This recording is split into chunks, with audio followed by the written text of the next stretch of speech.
तो स्टूडेंट आप भी कक्षा 10वीं के छात्र और आप भी गणित पढ़ते हैं तो ये वीडियो आपके लिए काफी इंपॉर्टेंट होने वाला है। इंपॉर्टेंट इसलिए होने वाला है क्योंकि इस वीडियो में क्या करूंगा, जो बालाजी प्रकाशन की आपकी बुक है उसका मैं क्या करूंगा, प्रश्न नंबर 1 से लेके 4 तक के प्रश्नों को कराऊंगा। जो लास्ट वाला प्रश्न है काफी इंपॉर्टेंट और बहुत सारे स्टूडेंट इसमें कंफ्यूज हो जाते हैं भाई कैसे इसका सोल्यूशन करेंगे। तो बिल्कुल आपको टेंशन लेने की जरूरत नहीं है। अगर वीडियो को पूरा का पूरा आप देख लेते हैं तो एक भी प्रश्न ऐसा नहीं होगा जो आपको नहीं समझ में आएगा। तो सभी प्रश्न आपको बिल्कुल 100% समझ में आएंगे। तो करना कुछ नहीं है, बस वीडियो को आपको लास्ट तक देखना है। तो स्टूडेंट इस वीडियो को स्टार्ट करते हैं, सॉल्यूशन कराते हैं प्रश्न नंबर 1 का। प्रश्न नंबर 1 में आपको दिया गया है कि 0 एवं 500 के बीच 7 के गुणांकों का योग ज्ञात कीजिए। तो देखिए यहाँ पे कह रहा है कि 0 से 500 के बीच में ऐसी संख्या हमें लेना है जो 7 का क्या हो, गुणज हो, गुणांक हो। ठीक है ना। तो गुणांक का मतलब यहाँ पे मल्टीपल से मतलब है गुणक है। तो सबसे पहला जो संख्या हमारा क्या होगा, यहाँ पे 7 होगा, उसके बाद से 14 होगा, यहाँ पे 21 होगा, यहाँ पे क्या होगा 28 होगा। तो कुछ संख्याओं को हमें शुरू वाला लिख लेना है और आपको पता कर लेना है कि भाई लास्ट वाला कौन सा संख्या होगा जो 7 से कटेगा। देखिएगा 499 तो आपका कटेगा नहीं, 498 भी नहीं कटेगा। यहाँ पे जो लास्ट वाला संख्या आपका होगा 497 हो जाएगा। 497 क्या होता है, 7 से कटता है। तो ये हमारा क्या हो जाएगा, अंतिम पद हो जाएगा। अब बिल्कुल इसको आसानी से हम लोग सॉल्व कर सकते हैं। हमें योगफल पूछा गया है तो सबसे पहले हम लोग प्रथम पद लिख लेते हैं। प्रथम पद हमको 7 दिया गया है, इसका कॉमन डिफरेंस सर्वांतर हमारा क्या हो जाएगा, दूसरे वाले में से पहले वाले को घटाएंगे तो 14 माइनस 7 यानी 7 आपका हो जाएगा। सबको समझ में आ रहा है, पूछा गया है, बस हमने प्रथम पद को लिखा है, इनके कॉमन डिफरेंस को निकाला है। कॉमन डिफरेंस क्या होता है, a2 माइनस a1 होता है। तो दूसरे वाले में से पहले वाले को माइनस करना है। आपको अंतिम पद दिया गया, देख सकते हैं यल की वैल्यू कितना है, यहाँ पे 497 है। सबसे पहले देखिएगा अगर हमें योगफल निकालना है ना तो हमें ये पता करना पड़ेगा कि टोटल कितने पद है। यहाँ पे ये पता करना पड़ेगा कि n की वैल्यू कितना होगा। तो यहाँ पे हमको n की वैल्यू क्या करना है, सबसे पहले निकालना है। तो इसके लिए फार्मूला होता है यल बराबर होता है a plus n minus 1 into क्या होता है, d होता है। तो ये हमारा फार्मूला है। देखिए जब हमारे पास अंतिम पद पता रहता है, प्रथम पद पता रहता है, तो ये फार्मूला हमारा होता है अंतिम पद और प्रारंभिक पद में यह रिलेशन होता है।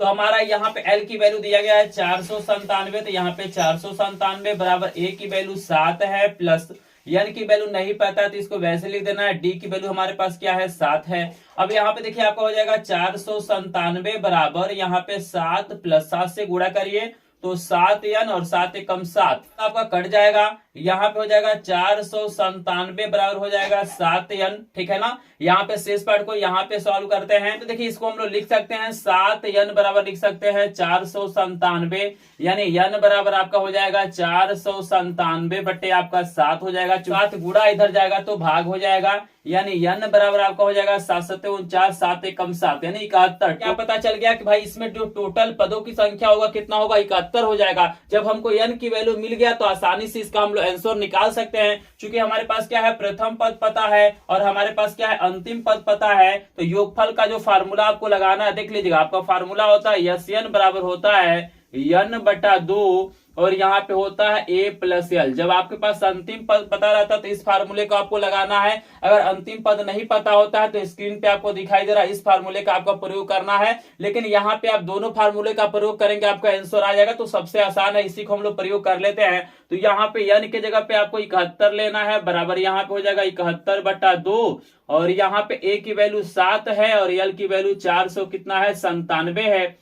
और यहाँ पे यस 71 बराबर आपका हो जाएगा 71 बटा 2। 497 और 7 को जोड़ेंगे तो यहाँ पे सिंपली आपका हो जाएगा 504 और यहाँ पे देखिए यस 71 बराबर यहाँ पे आपको हो जाएगा 71 और यहाँ पे 2 से इसको काट सकते हैं हम लोग। तो 2 से काटेंगे तो कितना हो जाएगा, 2 दूना 4, 2 पचे 10, 2 दूना 4 यानी 252 हो जाएगा। तो 71 गुणे 252 और सिंपली इसी का जब गुणा करेंगे तो आपका आंसर आ जाएगा। करेंगे तो 17,892 आता है। कितना आएगा, 17,892 ही क्या हो जाएगा, आपका आंसर हो जाएगा। तो देख लीजिए बिल्कुल आसान प्रश्न है। अगर थोड़ा सा आप दिमाग दौड़ाते हैं तो प्रश्न को बिल्कुल आसानी से सॉल्व कर सकते हैं। सबसे पहले n की वैल्यू निकालना है। जैसे ही n की वैल्यू निकालेंगे, फार्मूला होता है, इस फार्मूले में वैल्यू को रखेंगे, आसानी से आपका आंसर आ जाएगा। और जहां तक मुझे पता है कि आपको पहला प्रश्न तो बिल्कुल आसानी से समझ में आ गया होगा। अगर पहला प्रश्न समझ में आ गया होगा तो जल्दी से एक बार स्क्रीनशॉट लीजिए। बिल्कुल इसी तरह से क्या होगा, सभी प्रश्न आपको समझ में आएगा। तो चलिए आपको कराते हैं प्रश्न नंबर 2 का सोल्यूशन। प्रश्न नंबर 2 भी दिखाई दे रहा है। प्रश्न नंबर 2 तो बेहद ही आसान प्रश्न है।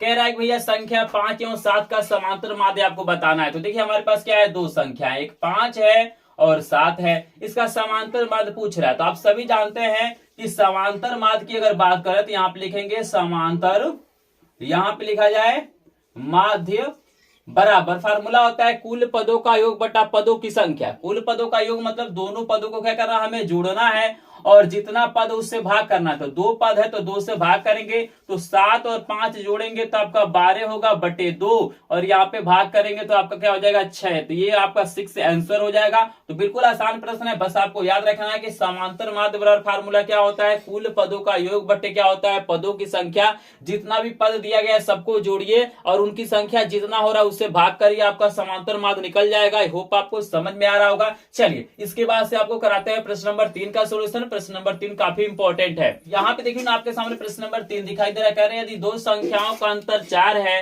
तथा उनका समांतर माध्य 6 है तो संख्याएं ज्ञात करना है। तो सबसे पहले हम उन संख्याओं को मान लेते हैं। यहाँ पे लिखते हैं कि माना पहली संख्या को हम क्या करते हैं, a मान लेते हैं। पहली संख्या यहाँ पे हम क्या करते हैं, a, तथा यहाँ पे लिख लेते हैं दूसरी संख्या, यहाँ पे 2 संख्याएं है ना, तो दूसरी संख्या को हम लोग b मान लेते हैं। कुछ क्या हो जाएगा हमारा b है। तो यहाँ पे देखिए कुछ भी मान सकते हैं आप, चाहे तो x y मान लीजिए, pq मान लीजिए, जो आप मानना चाहे मान सकते हैं। चूंकि 2 संख्या हमें लेना है तो हम पहली संख्या को a माने हैं और दूसरी संख्या को b माने हैं। अब यहाँ पे हम लिखेंगे प्रश्नानुसार। क्या लिखेंगे, प्रश्नानुसार। तो देखिएगा प्रश्न के अनुसार चलिए, पहला कंडीशन कह रहा है कि दोनों संख्याओं का अंतर 4 है, यानी a माइनस b की वैल्यू आपको 4 दिया गया है, समीकरण 1। और फिर देखिए कह रहा है उनका समांतर माध्य क्या है, 6 है। यानी हमारे पास 2 संख्याएं हैं a और b है। हमारी संख्याएं क्या है, a और b है। तो अभी मैंने बताया है कि समांतर माध्य क्या होता है, दोनों को जोड़ा जाता है, यानी कुल पदों का योग बटे क्या होता है, पदों की संख्या। तो अगर हमारे पास क्या है, 2 संख्याएं a और b है, तो इनका समांतर माध्य क्या हो जाएगा, a प्लस b बटा क्या हो जाएगा, 2 हो जाएगा। यानी हमको समांतर माध्य कितना दिया गया है, 6, यानी a प्लस b बटा 2 बराबर कितना हो जाएगा, 6 हो जाएगा। सबको समझ में आ रहा है, चूंकि समांतर माध्य की वैल्यू हमको 6 दिया गया है।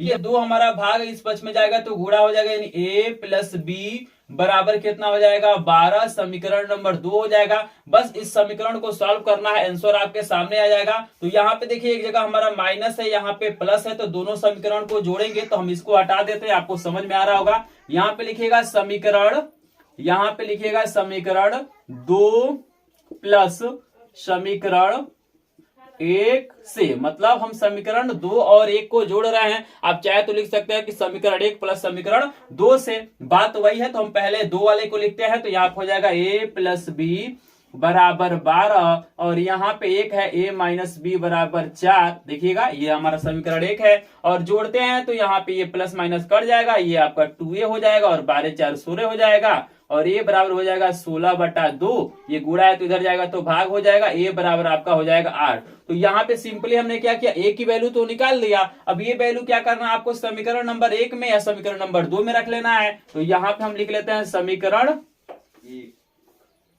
समीकरण 2 से। यहाँ पे आपको लिखना है समीकरण 2 से। तो समीकरण 2 क्या है, a प्लस b, तो a के जगह पे 8 रखना है, तो 8 प्लस b और बराबर हो जाएगा 12, और b बराबर हो जाएगा 12 माइनस 8, यानी b बराबर कितना हो जाएगा 4। तो इस तरह से आसानी से ऐसे प्रश्नों को हम लोग सॉल्व कर सकते हैं। आई होप आपको ये प्रश्न समझ में आ गया होगा। प्रश्न समझ में आ गया हो तो एक बार स्क्रीनशॉट लीजिए। चलिए कराते हैं प्रश्न नंबर 4 का सोल्यूशन। प्रश्न नंबर 4 क्या है, काफी इंपॉर्टेंट है। देखिए आपको प्रश्न नंबर 4 दिखाई दे रहा है। प्रश्न नंबर 4 काफी इंपॉर्टेंट, और बहुत सारे स्टूडेंट क्या करते हैं, इसको नहीं समझ पाते हैं, लेकिन बिल्कुल आसानी से आपको बताऊंगा, ये प्रश्न आपको समझ में आ जाएगा। सबसे पहले प्रश्न को देखिए। प्रश्न कह रहा है यदि संख्याएं a b c समांतर श्रेणी में है, तो सबसे पहले हम लिख लेते हैं भाई हमारे पास संख्या a है, b है, c है। ये किस में दिया गया है, AP में दिया गया है, समांतर श्रेणी में दिया गया है। फिर कह रहा है तथा a और b का समांतर माध्य आपको p दिया गया है, और b और c का समांतर माध्य q दिया गया है। तो आपको प्रूव करना है कि p और q का जो समांतर माध्य है b होगा। तो बिल्कुल आसानी से इसको सॉल्व कर सकते हैं। देखिए सबसे पहले हमको दिया गया है कि भाई a b c हमारा क्या है, समांतर श्रेणी में है। अगर ये तीनों समांतर श्रेणी में, तो हम लोग लिख सकते हैं कि 2b बराबर हमारा क्या हो जाएगा, a प्लस क्या हो जाएगा, c हो जाएगा। आप सभी को पता है,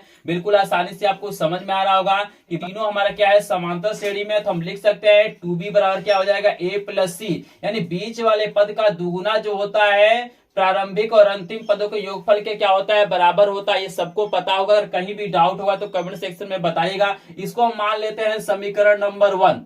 ठीक, तो यहाँ देखिए आगे आपको दिया गया ए और बी का समांतर माध्य पी है। तो समांतर माध्य का मतलब क्या होता है, कुल पदों का योग बटे पदों की संख्या। यानी यहाँ पे लिख सकते हैं पी बराबर, यहाँ पे लिख सकते हैं कि ए प्लस बी बटा 2। ये हो जाएगा समीकरण नंबर 2। क्योंकि आप जानते हैं कि भाई समांतर माध्य क्या होता है, कुल पदों का योग बटे पदों की संख्या। यानी दोनों को जोड़ना है, 2 से भाग कर देना है। तो बी का समांतर माध्य हो जाएगा ए प्लस बी बटा 2 और इसकी वैल्यू आपको दिया गया, पी दिया गया तो सिंपली लिख दिया गया। उसी प्रकार देखिए बी और सी का समांतर माध्य क्यू है। तो यहाँ आप लिखेंगे क्यू बराबर बी प्लस सी बटा 2। ये हो जाएगा समीकरण नंबर आपका 3। और यहाँ पे देखिए हमको सिद्ध क्या करना है, तो वो भी हम लिख देते हैं। करना है कि पी और क्यू का समांतर माध्य बी होगा। यानी यहाँ पे सिद्ध करना है कि बी बराबर P प्लस क्यू बटा 2। ये हमें क्या करना है, प्रूव करना है। इसको हमें क्या करना है, सिद्ध करना है। यहाँ पे हम लिख देते हैं, इसको क्या करना है,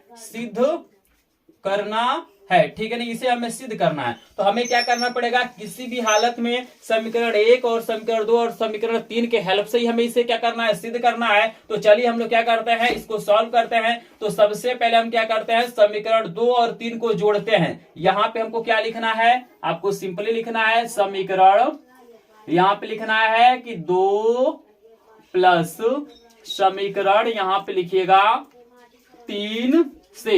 यानी हमें क्या करना है, दोनों समीकरणों को क्या करना है, जोड़ना है। तो जोड़ने के लिए हमें क्या करना है कि बाएं पक्ष को बाएं तरफ जोड़ना है, दाएं पक्ष को क्या करना है, दाएं तरफ जोड़ना है। तो यहाँ पे सिंपली आपका हो जाएगा P प्लस क्यू बराबर, यहाँ पे देखिए हमने बाएं पक्ष को जोड़ा P प्लस क्यू और यहाँ पे आपको लिखना है A प्लस बी बटे 2 और प्लस यहाँ पे हो जाएगा B प्लस सी बटे 2। जैसे यहाँ पे सिंपली है कि बाएं पक्ष को बाएं तरफ जोड़ना है, दाएं पक्ष को दाएं तरफ जोड़ना है। यहाँ पे आपका हो जाएगा P प्लस क्यू बराबर, यहाँ पे देखिए हर बराबर है तो 2 लिख लेना है। यहाँ पे हो जाएगा A प्लस बी और यहाँ पे हो जाएगा B प्लस सी। सिंपल है, यानी P प्लस क्यू बराबर, यहाँ पे देखिए B और B जोड़ेंगे तो आपका कितना हो जाएगा 2B और प्लस आपका हो जाएगा A प्लस सी। यानी B वाले को हमने पहले लिख लिया है, उसके बाद से A वाले को लिखा है, उसके बाद से C वाले को लिखा है और प्लस यहाँ पे क्या हो जाएगा 2 और यहाँ पे देखिए P प्लस क्यू बराबर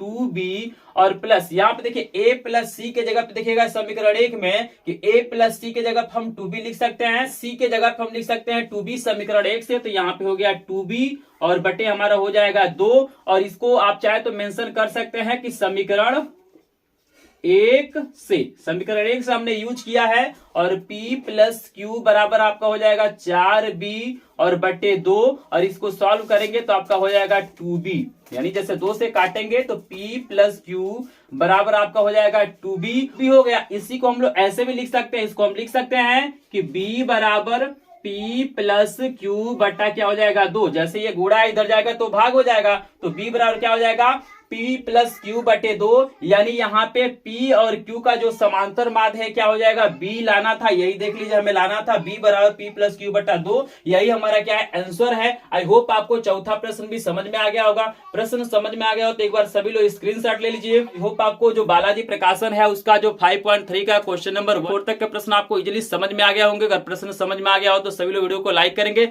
चैनल पे यदि नए होंगे तो चैनल को सब्सक्राइब करेंगे। चूंकि एकमात्र चैनल है जो बालाजी प्रकाशन के क्या करता है, एक एक प्रश्न का सोल्यूशन कराता है और कराता रहेगा। अगर आपको फ्री में बोर्ड एग्जामों के लिए पीडीएफ नोट चाहिए तो लिंक डिस्क्रिप्शन में हमारे टेलीग्राम ग्रुप और व्हाट्सएप ग्रुप को ज्वाइन करिएगा। चलिए मिलता है नेक्स्ट वीडियो में, तब तक के लिए आपका धन्यवाद।